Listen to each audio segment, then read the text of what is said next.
Mumbai metro 3चं काम अगदी जोरात सुरू आहे आणि ही मार्गिका कुलाबा वांद्रे सेप्स यांना जोडणारी असून ती पूर्णतः भुयारी असणार आहे। हे सगळं खोदकाम मुंबईच्या भूगर्भात 26 मीटर खोलवर सुरू आहे।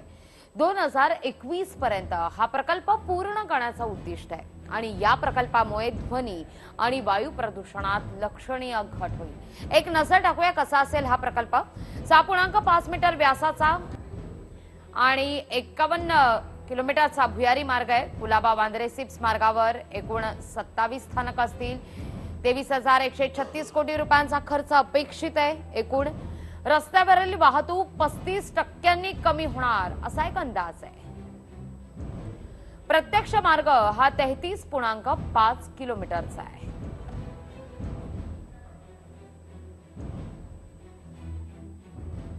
या प्रकल्पामध्ये आपल्याला माहिती आहे की जवळजवळ 17 टनेल बोरिंग मशीन्स आहेत आणि ती 11 वेगवेगळ्या ठिकाणाहून त्या जमिनीमध्ये उतरवण्यात आली आहे आणि ती जवळजवळ 32 त्याचे ड्राईव्हज आहेत। त्याच्यामुळं तेवढे ब्रेक थ्रूज इन अ वे होतील आणि आता पहिला ब्रेक थ्रू आपला सप्टेंबरमध्ये झाला होता, तर दुसरा ब्रेक थ्रू या महिन्याच्या अखेरीपर्यंत होणं अपेक्षित आहे आणि त्यानंतर मग पुढच्या जानेवारीमध्ये एक ब्रेक थ्रू होईल। फेब्रुवारी किंवा मार्चमध्ये पुढचे काही मशीन्स अजून बाहेर